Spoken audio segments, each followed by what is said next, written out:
Everyone, I'm Emmanuel Degar, working for Trace TV. We are French broadcasters, and the goal of this presentation is to present famous open source projects and how we use it in a broadcast environment. So Trace is a bunch of different kind of channels. We have 4Play TV, linear music channels, sports entertainment channels. We have one radio station FM, and just since now we have one R&T radio station. So we deal with 19 feeds, all produced and broadcast from Paris, and broadcasted in 160 countries over 38 satellites. So in my team, there's Roman Lane, who is a technical broadcast manager, and Jeremy Dipeux, who is here with us today, who is a technical and development manager. There are 4 other people working with us. We have in our computer room 70 servers to monitor and maintain, provided by 20 different constructors. We have hundreds of clients over each time zone. So for us, daytime doesn't really mean anything. It is daytime for one of our clients all the time. And no one in the technical team is working on site at night or during the weekends. So how to proceed? Some dramatic effects. I don't have the sound. Oh, sorry. Okay, I will speak louder now. Okay. So first implementation of an open source project is Nagios. It is, if I remember correctly, the very first project we implement. This is really the key for us to sleep. So as you can see on this graphic here, you have all the different servers and equipment we have, all the different playout servers, the different automation servers, the different graphic servers, the encoders, the maxing equipment. All of them are in the Nagios graphic, in this graphic interface here. Basically, when I first implemented the version 3.3.1, it was very for this graphic view at first, because if it was red, something went wrong, and any of our technicians couldn't easily understand what the problem was. And we had some basic send mail warnings which were configured. So basically, this is really important for us because any of our technicians, and we have even some people at Trace who are not even technicians but who are working on call, can understand what's wrong even if they're not technician, because basically you know exactly this has crashed, I need to reboot this server, and you may not even understand what are the interaction between the different servers, and you may be in an operational context, it may work. All the scripts I first wrote were Perl, and it is, I think, really simple to implement as I'm not a really good coder. These scripts were mainly designed to read some log files and recognize some patterns, warning, errors, and then do some conditional logics to know if it is important or not to return to the operator who is on call. But then the project has evolved. Now Jeremy is in charge of evolving it. So now we stopped the email warnings and we're working directly with SNMP traps directly from the different broadcast equipments. So it is much more precise and convenient, and we go further in the diagnostics. Sorry. So basically now we receive on our phone, often in the middle of the night, I don't know why, or during our birthdays, or all these weird days where everything crashes. And we receive precise message which says directly which equipment crashes, what kind of problem, is it a hardware problem related to, like let's say UC consumption is to 100%, or the system is off, but we can monitor through some application, or is they crashed. And what we are working on right now on this environment is to send to via SNMP orders, or to what we do right now is we have changeover equipment, SDI changeovers, which are manufactured by Nevion, which is a Swedish company, and we can so the principle of this changeover is to switch to some loop in case of we have a problem on our main signal, and now we can directly send an SNMP trap to switch directly when we acknowledge the issue, it will directly switch to the main feed when the problem is solved, which saves a lot of time, especially when you're doing everything remotely on a VPN in the middle of the night. You just acknowledge the problem and you switch the signal from backup to the main signal or the opposite. And this has been more developed too, the tactical view, which is much more just a bunch of a list of alerts or warning, but it is much more easy to deal with. As you can see, our view, this was the view probably last year, and we had more and more equipment, so it started to become a little bit busy over there, and this is much more clear to be redirected to any of the different equipment. So another project we work with is a Google API. This was for the marketing department. It was a requirement for the marketing department because as we have all these clients and always in the middle of the night, like let's say we have a call, I will make it short for you, but like I will have like calling from Indonesia, I have black signal, dot. And of course I don't know by heart all my hundreds of clients. So it is a really easy way to just zoom in, or if you're not too bad in geography, you zoom into the country and you may find your 2 or 3 clients in there. Then we have like some color code to make it more, which clients are more important. I won't say the names. And when we click here, we have like the smart card information, client information, phone numbers, the codec used on the satellites they are receiving. You have all the different uplink station, and you can create like group emails, group contacts, and send an automatically generated email to all of them. Like let's say we know that there's an issue at this uplink station because of the child-parent logic. It will send directly to the concerned person the same email saying like we have now an issue on here. We work too with another project named Redmine. What helped us a lot too for much more for the on-call management for its calendar. But as you can see here, we are doing our project management in the Gantt interface there. I think I love this project, and it makes it much more easier.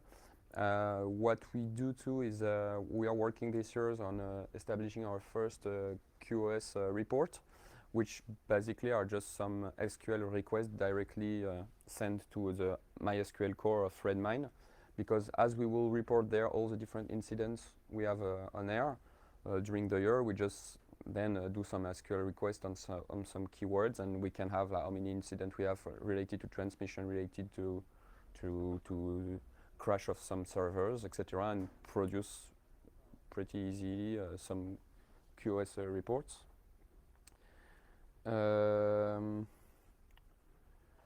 Trace Central, this is much more dedicated to the end user, because when I arrived at Trace 4 years ago, or even 3 years ago, all the person there were still working with a lot of paper, like just for the workflow, internal workflow process, to know like verification process, like when we receive media from other content providers, and it was really complicated for them to check the quality of what we receive, of what we send. So basically it's just a really simple form, but the Bootstrap project makes, I think, it is very easy to have this kind of interface all around because of its variety and how it is resized automatically on the different platforms, iPads, iPhone, etc. It is based on a MongoDB database. I like the idea of just pushing my JSON in this database and get it back. I think it is very simple to use. Okay. Then we created too this web interface for a file converter. It's kind of the same. Many of our people are converting files without even really understanding what SD or HD is. So we just needed like an interface.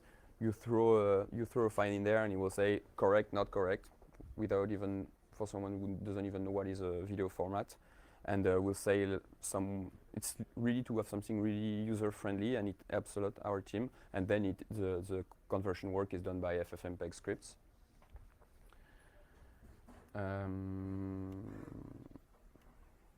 We use FFmpeg2 for some RTMP transmission toward Dailymotion. You can stream our live channels directly on Dailymotion, and so basically what we do is like we take directly our UDP multicast IP streams from our encoders. We send it to FFmpeg. We created different bitrates depending what the Dailymotion or YouTube wants. We are working with YouTube now too, and we just push to their RTMP server.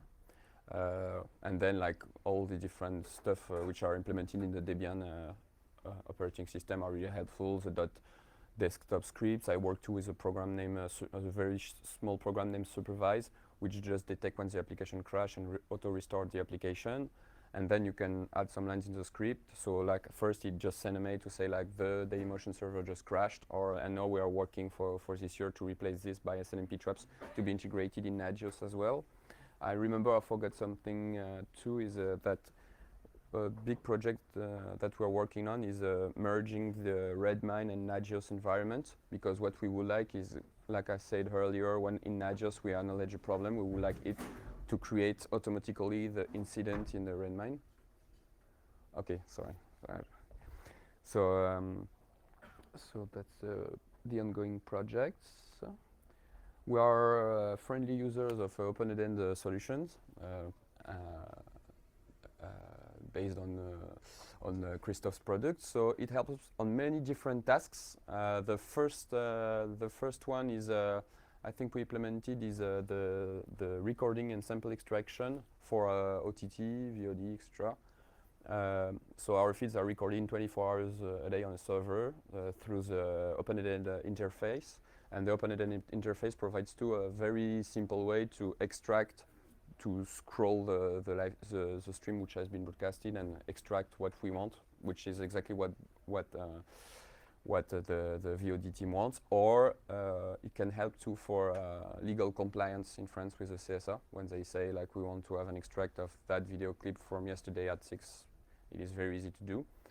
We just implemented, so this is a project on which Romain is working, implemented an IP changeover system, still another open-ended solution.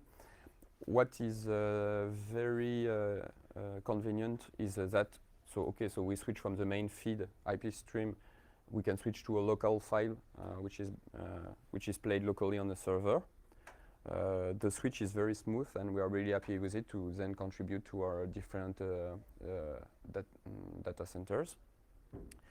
What is convenient too is that the local file which can be directly extracted from the previous application. So because back in the time we had always to ask to the production team to record what happened a couple days ago and then convert it and insert it in the system. There we just move a file, extract it from open-ended, and then it always looks quite recent when we switch toward it. Then we are right now implementing open-ended products too for our internal IPTV network. So you just have a server, the open-ended key, and you basically have some cards to receive TNT, mixing everything with your own UDP multicast streams.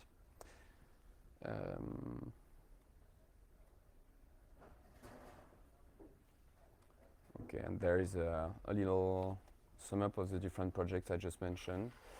I think we can go for the questions. Thank you, Emmanuel.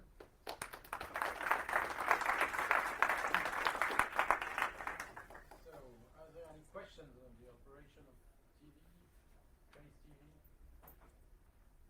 Yeah. Have you evaluated how much money you have saved thanks to open source solution compared to commercial traditional solutions? Evaluated not, but I can say a lot. Oh, sorry. Okay. Yes. So the question is if we have evaluated how much money we saved with using open source, and I answer a lot, because just for example, I remember one of the very first At first, it didn't really save money. It saved our life quality as a technician because the first Nagios implementation just helped us to sleep, what was really not possible the first 2 years when I launched the first channels. So yes, this has no value, sleep. And then, yes, I remember that we needed to record the streams for the CSA compliance, and just a recorder provided by any commercial service is like between 5 or 10 grays for one feed. So yes, now with like different open source servers, it's much more convenient, designed for broadcasters, and yes, cheap. And what I like too in all these different servers we have now is like we're buying a bunch of servers, and if they crashes, we can just replace it as it is. Compared to the commercial world, when you have any problem with any commercial server, you just have to wait that they send another one, and it can just be replaced as easily as just buying a Dell or HP server. Yes? Are you encoding in real time in X265? So the questions are we encoding real time in X265? We haven't tried yet. I just tried the X265 decoder. I'm mainly interested in the X265 projects to save space because of the bandwidth reduction. This is my main focus for the moment, but archive is central in our projects, much more for the June to December 2015 roadmap. Right now we are working on finalizing this integration with between Nagios, Redmine. We're finalizing this at the beginning of this year, and then we will have to save space with our recorded files. So yes, I will definitely consider the X265 project. What kind of streaming protocols do you use in particular? Do you use multicast? Do you use some adaptive trains? So the question is regarding the different codec we are using. We are using mainly UDP multicast. We are using some RTMP for the Dailymotion platform. And for adaptive streaming, it's an external company who does it for us from the UDP streams. I haven't really looked closely at this question for the moment. Can you elaborate a bit on scale? You say 70 servers, that doesn't sound too much. Yes. Do you have like 200 users or 2 million? Users? You mean? And devices? I'm sorry, I'm not quite sure I understand the question. Because when I mean 70 servers, is like our control room is made of 70 servers, different graphic servers, playout servers for our 90 feeds. And our goal is clearly to decrease this number, working on virtualization now. I consider buying some blades and try the different. I haven't made my choice yet between the different virtualization solution, but yes, it will really help us to decrease the number of servers because we don't have that much space in our offices. So for us, it's already too much 70 servers.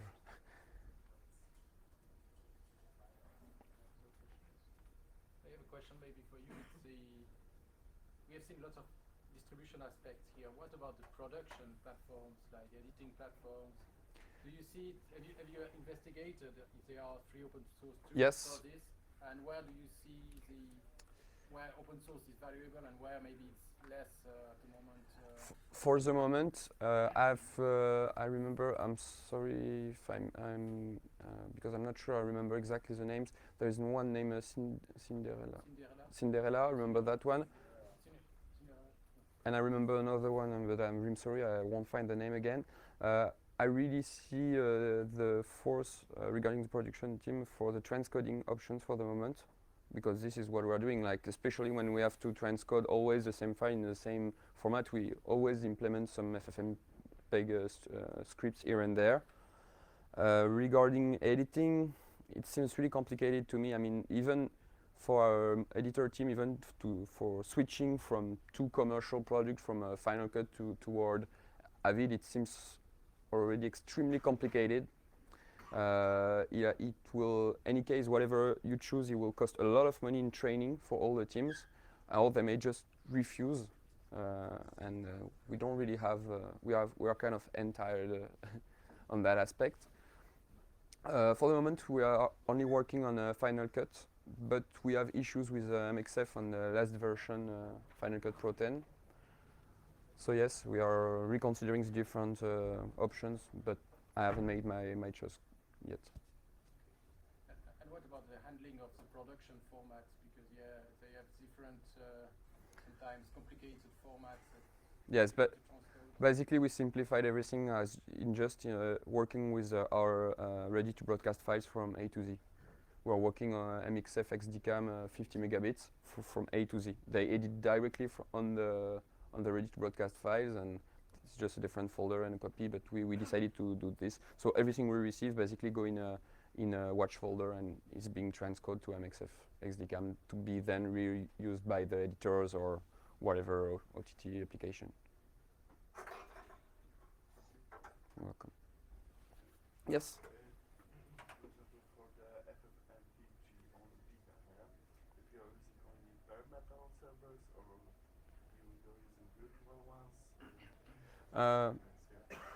If I understand correctly, the question is are there experimental FFmpeg servers? Yes and no, but I think like when the owner of my group see how cost effective it is to use FFmpeg, the experimental world just disappear and they consider it in production mode. So yes, it's being used since 3 years now, and I don't reconsider.